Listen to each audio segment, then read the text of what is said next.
This question was sent to us by Taitso Fillet. Taitso, thank you for this. This question is challenging.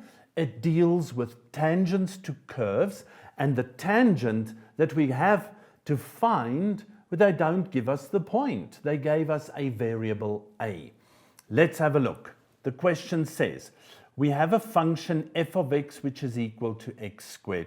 Now folks, we know that that's a parabola that's symmetric in the y-axis crossing at 6. There's a tangent at the point A. Now that tangent, that A could be here or here. They're not going to say minus A or plus A. A itself can be negative or positive. They did not give us information. Let me just check. Yeah, they didn't tell us A was positive or negative. So we've got two cases here. Be careful. Now that tangent could lie either this direction or the tangent can lie in that direction. Just the idea that there could be a possibility of two answers. Okay, then they tell us the tangent passes through the point 2, 1. So on these tangents, one of these tangents, they give us the point 2, 1. The tangent passes through that point. Then they say determine the equation of the tangent. Now folks, let's remind you. A gradient is a derivative. A tangent is a line. A line has a gradient. Hence, I need a derivative of the parabola. Okay? At the point of tangency, which they told us x is a, we can find the y value of that point by merely substituting that a into the parabola, because the tangency point lies on both the tangent and the parabola. Okay, so we're going to do that. We're going to first of all start, let me use blue.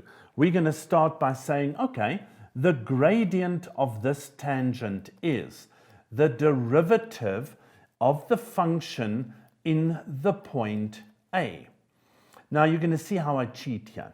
I can find that derivative with my eyes closed, and I'm sure you guys can as well. The derivative is 2x. So I say 2x. But what is x? X is a. There we go. So my derivative has, my tangent has a gradient of 2a, and that's the first thing I needed to do. I needed to take the derivative and I needed to plug the x value of tangency into the derivative of the parabola. Folks, why is that the case? Because at that point, the parabola and the line have the same gradient. Okay, they share a heck of a lot in common there. Now, two things. Its gradient and the point of tangency lies on the parabola and on the line. And that's what we're cashing in on. Okay, the second thing we need to find is the y value of the point, the tangency point. I always write my x coordinate of tangency with a little t at the bottom and the y of t, tangency with a t. How do I find that? Well, like I find any other y value, I substitute the x value into the parabola. So it's x squared plus 6. X is a, so we have a squared plus 6. So what do I have? I have the point of tangency xt, yt. The point of tangency is at a, and a squared plus 6. And I have the gradient of the tangent is 2a. So to find the equation of that tangent, I'm going to use my point gradient rule. Okay, so let's do that. Or I can treat this as collinear, whichever way you want to look at it. So y minus yt over x minus the x of t, that's the gradient between a variable point and the tangency point, is equal to the gradient of the tangent. Okay, so in they go. Y minus the y coordinate of tangency in a bracket so you don't make the mistake, plus 6 is equal to the gradient of the tangent, which is 2a, x minus x of a, x of t rather, which is a. Okay, now that looks rather nasty. It's got a lot of a's in it, but that's why they told me the point through which this tangent will pass. So in the exam, I will put a vertical bar there, and I will say, what was the point? Let's go and get it. The point is 2, 1. 2, 1 lies on this line. This notation just tells your examiner that you still have to make x2 and y1. Okay? Vertical bar with whatever on the bottom of that. So let's have a look. If the y values become 1, I'm going into the last phase of the question. 1 is equal to 1, let me just undo that equal sign. 1 minus a squared plus 6 is equal to 2a, and the x is 2. 2 minus a. And what do we have here? An equation with a's. So we can find the value of a. If we clean this up, we get, now do this slowly, there's a negative here, so that's going to become a minus, folks.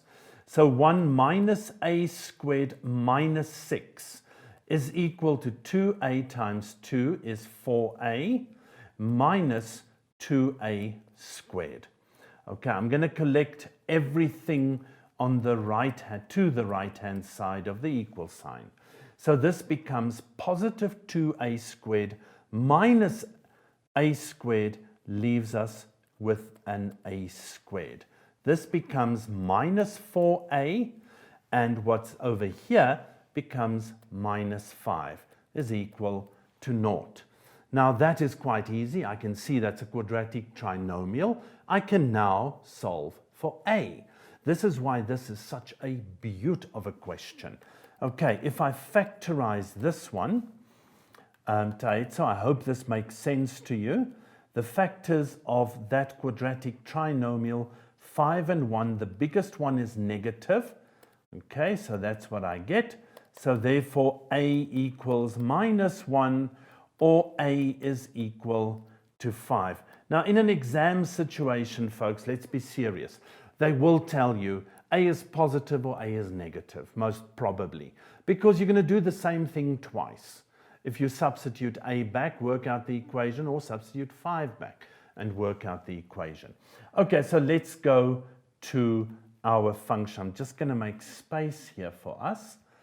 There is our tangent.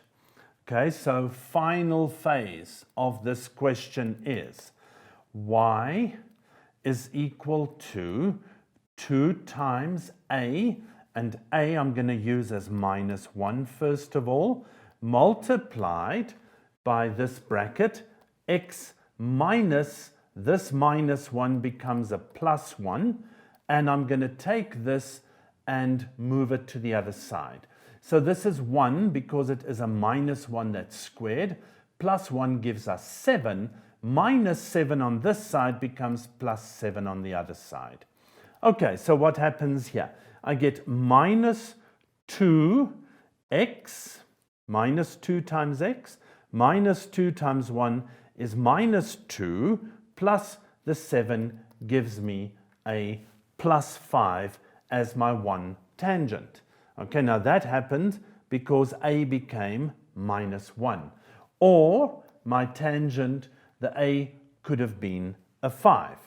Okay, so that leaves me with y, this is rather an or, over there, or y is equal to 2 times the 5, okay, the x, remember that was 2 times a, so x minus a is what we had over there, x minus a.